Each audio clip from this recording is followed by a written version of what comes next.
A lot of people think it's just all fun and games being a games programmer. You can create anything you want, put in your own personality, add your own little features, and play it to your heart's content. Unfortunately, in the real world, the majority of coders have to work on a project just to pay the bills, putting their nose to the grindstone on titles that they grow to hate, even utterly despise in some of today's cases.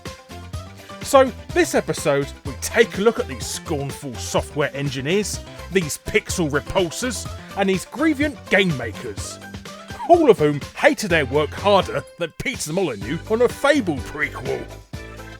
But hello you, I'm Guru Larry, and I welcome you to Fact Hunt, 5 angry programmers who hated their own games.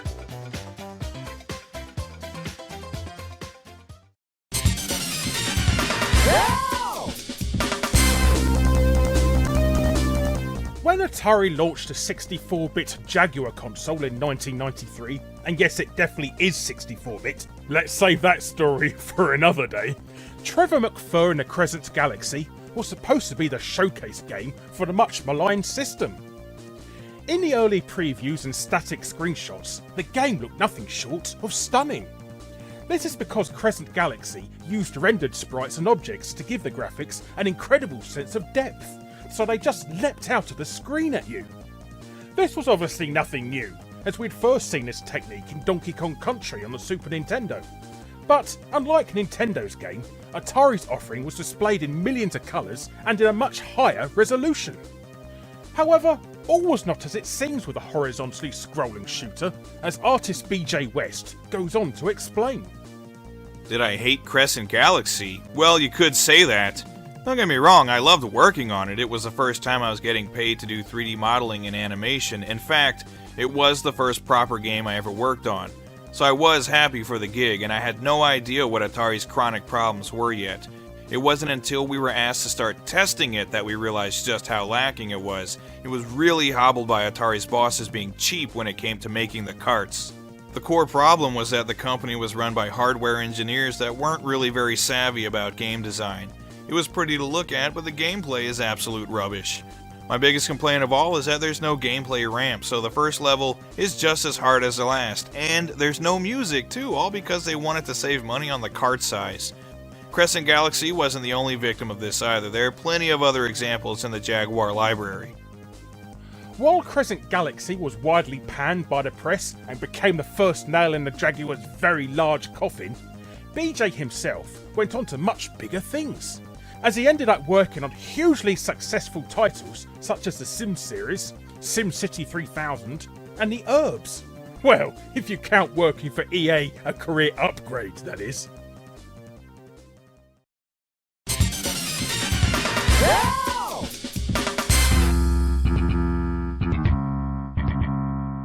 Bet you're surprised to see this guy feature again so soon.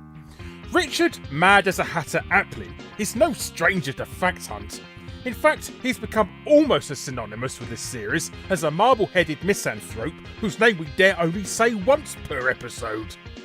But Richard's crazy stories have become a firm favourite with our watchers, so we just had to find another one for this series. But when he's not accusing the mayor of Metro City of sheep molestation or entering mile-long diatribes into his video game code, Ricky's actually complaining about them instead. For instance, did you know that despite being tasked with the job of programming it for US Gold, he absolutely hated Final Fight? As in, the entire premise of it, not just his work. And I bet you thought everyone loved the groundbreaking beat-em-up, didn't you? Well, Mr. Aplin explained his disdain towards the side-scrolling brawler during an interview for Retro Gamer magazine back in 2016. Was I a fan of the original arcade game? Well, not especially. I actually played it again recently on MAME and still didn't think it was anything special. I know a lot of people loved it, but I just don't see anything that stands out. To me, it's just walk, kick, punch, walk, repeat. Give me Street Fighter 2 any day. If that's sacrilege to some people, then sorry, but my lasting memory of Final Fight is nothing but pure hatred. Of everything I ever worked on in my entire career, nothing is as vilified as my Final Fight conversions. It amazes me sometimes. I'll stop by the YouTube playthrough vids of it just to marvel at how worked up people get. You'd think I'd run over their puppy or something. I see a lot of "a child could do better" type comments, but in all honesty, I don't really care. If anyone nowadays, with all the extra technology we have, like MAME, wants to go and do a better conversion onto the Amiga, then I sincerely await the results with interest. I won't defend Final Fight as a fantastic game to anyone, but I still think I did a pretty decent job anyway, in technical terms at least. We don't really need to tell you anything else about Richard. I mean, this is already his third time in a Fact Hunt episode.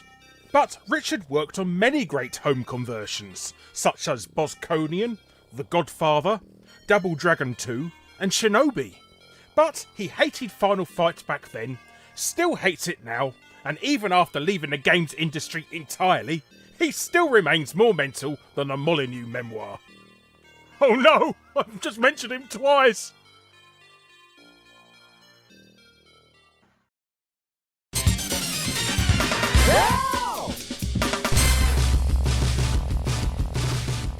In the late 80s and early 90s, arcade licenses were big business, and prolific Mancunian publishers Ocean Software primarily led the way when it came to converting these games to home computers.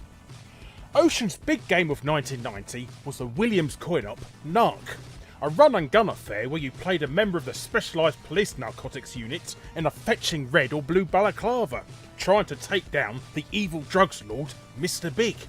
The game was most notable for using digitised graphics, a technique that Midway pioneered with NARC and perfected a few years later with seminal Get Over Here simulator Mortal Kombat. NARC, as like Mortal Kombat, also got attention for its extreme levels of violence and controversial themes. Many will remember the delights of the level 4 boss, Kinky Pinky, Mr. Big's very own clown-faced purveyor of pornography. It was an okay game, but reeked of being a blatant quarter muncher with his unfair levels of difficulty. Now, the home computer versions were ported courtesy of well-known coding house The Sales Curve, who soon dispatched lead artist and designer Shaun McClure to do the honours. However, Shaun was ever so slightly less than impressed by the work of his not-so-accurate colleagues. Oh my god, I hate NARC. We got the arcade art from Midway, but we couldn't figure out how to get it from the arcade boards into a form we could use. So I basically had to copy what I saw onto a bitmap, which is why NARC looks as shit as it does, on 16-bit especially. We already had a very limited number of frames of animation because of this, and then, for some bizarre reason, the coder dropped the hit frame for the crouch position and made it standard to use the stand-up frame instead. The obvious downside to this was when you were attacked by one of the many dogs in the game, this made the character stand up again and completely unable to shoot the fucking things once he'd stopped being bitten. This ruined the entire game for me. I must have told them so many times about this and they just ignored me. I was fucking livid. Still am. NARC was far from the first game that Shaun worked on, and far from the last. His storied career saw him work on a smorgasbord of hit titles, including Raiden, The Humans, Double Dragon 3, yeah I know that sucked, Tempest 2000, Rodland, and Postman Pat. But NARC really lived up to its theme, and to this very day, Shaun still has to be off his face on crack just to play the bloody thing.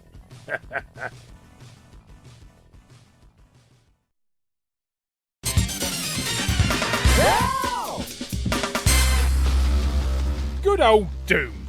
You might have heard of it. Tiny little FPS that did the rounds in the early 90s. Well, it's id Software's creation that is regarded by many as being the greatest first-person shooter of all time.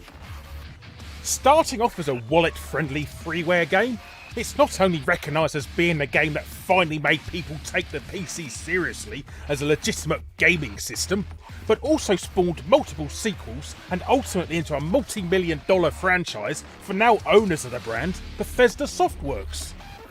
It also spawned a movie starring The Rock and everyone's least favourite Cockney, Dexter Fletcher. Oi! Keep your fingers out of my soup. But we'll quietly back away from that one. Anyhow, you're probably wondering how anyone could possibly hate Doom, right? Well, it's more than possible if the original programmer interferes with your work so much he forces you to intentionally gimp it.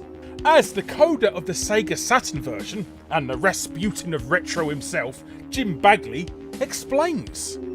I wanted to use the Saturn's hardware to its max potential, and so I wrote a render engine to display the PC levels drawing the walls with a GPU. The problem I came across was apparently John Carmack wasn't happy about this. He wanted it to look exactly the same as the PC version, but it looked a lot nicer and was running full screen at 60 frames per second. He said it had to be drawn using the CPU and not the GPU. He even suggested I use the two DSPs on the Saturn to render the screen, but this would have been a huge memory bandwidth bottleneck, so I ignored that and did it using the two SH2s to render the screen with each of the two CPUs, and did it using the two SH2s to render the screen with each of the two CPUs splitting the draw line, doing a line of each of the walls or floors. I was quite happy with the end result, as the SH2s run at 33 MHz and 28 MHz respectively, and I remember playing Doom on a 33 MHz PC and it having to play in a stamp size display to play at the reasonable rate, whereas my Saturn was pretty much full screen. But John just wouldn't have it, insisted I didn't use the custom chips at all. This isn't dissing John Carmack, he's a very talented coder and clever bloke all round, but I was very proud of what speed I got out of the two relatively slow CPUs, and then has to throw that all away, and what was released was a slow jerky mess that I still cringe about to this day. Despite being forced to make a shitty port of Doom, Jim's work has always been very highly regarded by gamers, especially his ZX Spectrum conversions of the hit coin-ops Midnight Resistance and Cabal. Most recently, he's been heavily involved in the ZX Spectrum Next project, you know, the not scammy one, and continues to be a popular figure in the retro gaming community. So thankfully, it didn't doom his career. I'll get my coat.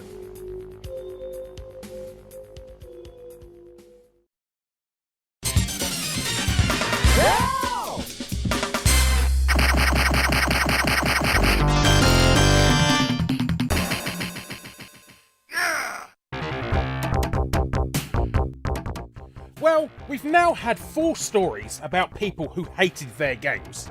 But what about somebody who just plain hated games altogether? Now, this must sound completely ridiculous. I mean, how can you have a games programmer who doesn't even like playing the blooming things? Well, believe it or not, we found one such man. Former Atari games programmer and true successor to the Lordship of Winterfell, Gary Stark. He may have played a key part of the company for the best part of a decade, but surprisingly, he's never actually played any of the many games he's created. Case in point, here is Gary telling us this, in his own words, during an interview about Pit Fighter for Retro Gamer magazine, way back in 2014. I have to be honest, I was more of a programmer, not a games player. That is why Mark Steven Pierce came in on the project. He was an experienced gamer and he played the hell out of the game to make sure we got it right. In fact, it may come as a surprise to you, but I didn't actually play any games at all. Do I think the game is harshly judged these days? I don't know. I just judge it by the box office. The only way you can truly judge a game is by how much money it makes, and Pit Fighter was extremely successful for both myself and Atari. I never played the game then, and don't play it now, so I'm not really the person to ask about how the game plays or how it compares to other games of the time. We had some really great hardware guys at Atari, some really great musicians, really great artists, and very experienced testers, so I just did the code and left everything else to them. It might seem strange, but it's just how I worked. I guess that's why I left the industry when Atari shut down. I just never had any real love for any of my creations. So there you have it. Despite contributing to legendary titles for Atari such as Hard Driving, Tubin, T-Mech and Sesame Street, Gary's never played, well, any of them, and left perhaps one of the most bizarre legacies in gaming behind him. Though, in hindsight, that might explain why Pit Fighter is a bit shit. Hello you! Thanks ever so much for watching. Be sure to subscribe to be first to see future Fact Hunt episodes. Click on the bell if you already are to make sure you're notified, and be sure to check out my other episodes. And if you want to be super awesome, check out my Patreon. But thanks again for watching, and I'll be seeing you next time. Ta-ra for now!